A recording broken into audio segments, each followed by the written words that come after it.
Alright, so our next question comes from OHM 4.4b.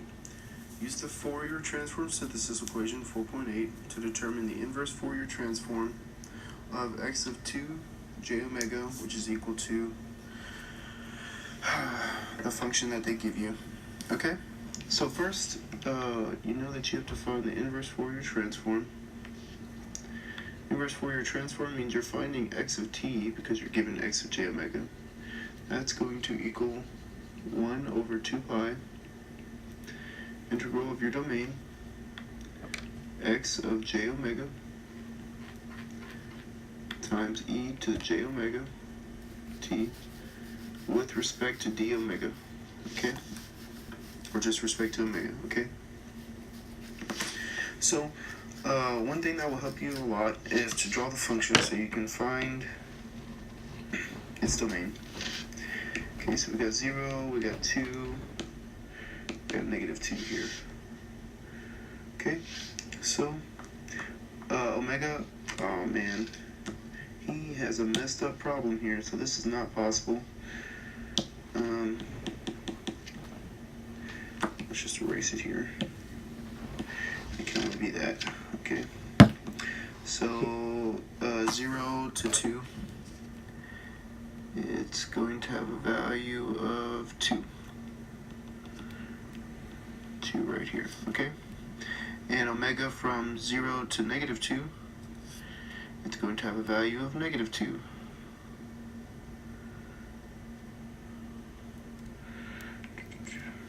Negative 2, alright?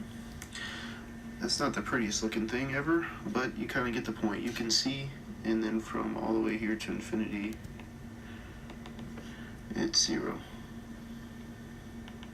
Okay, so you can obviously see the domain for the two functions right here, okay?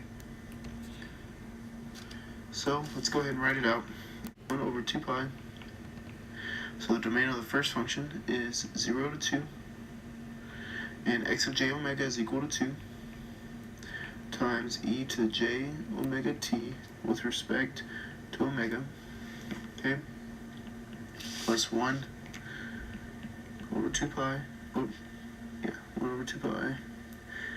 Integral, the second domain is negative 2 to 0, and x of j omega is negative 2 at that point, times e to the j omega t d omega. Alright? So, let's go ahead and integrate this. So, we're going to need a little bit more space. 1 over 2 pi, and we're just going to do this real quick. So it's going to be 2e j omega t over jt from 0 to 2 all times by 1 over 2 pi plus, actually it's minus 1 over 2 pi times 2e j omega t divided by jt from negative 2 to 0. Right? Let's just go ahead and cancel all these 2's out. Save us some time. Okay, so the next thing we have to do is plug in the values for omega right here. Okay, so 1 over pi e to the 2 jt minus e to the 0 all over jt, okay, minus 1 over pi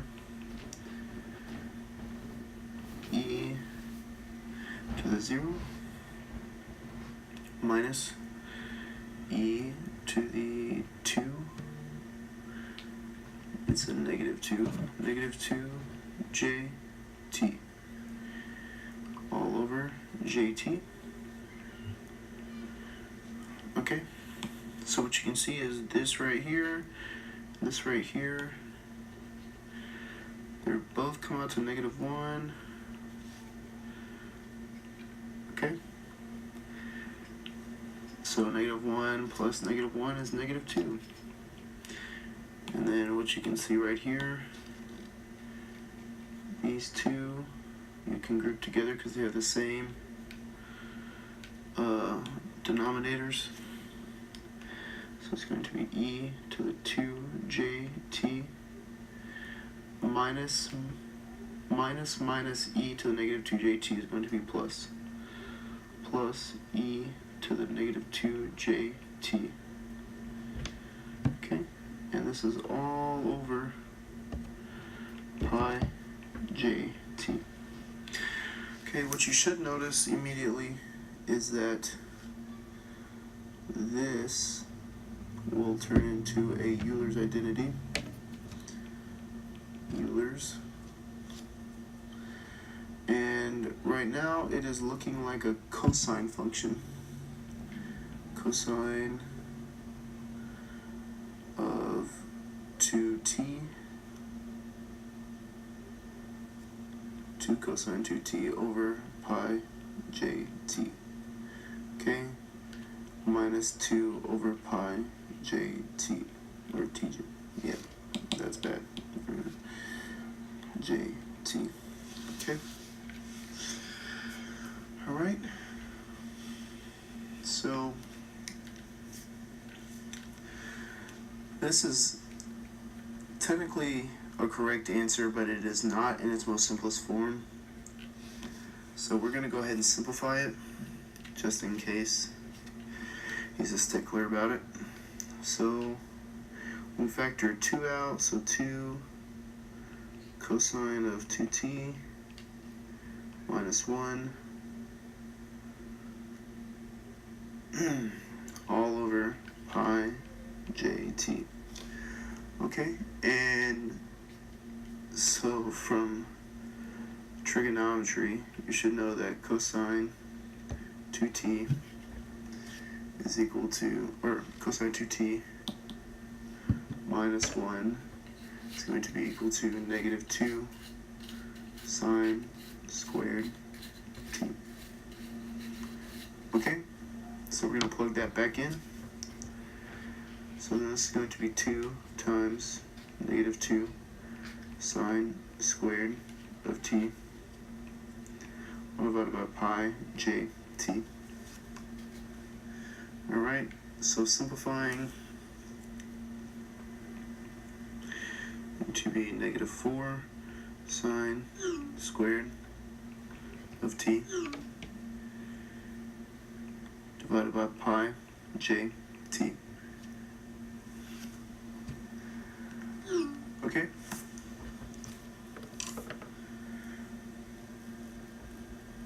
And let's see here. Can I simplify it anymore? Let's check.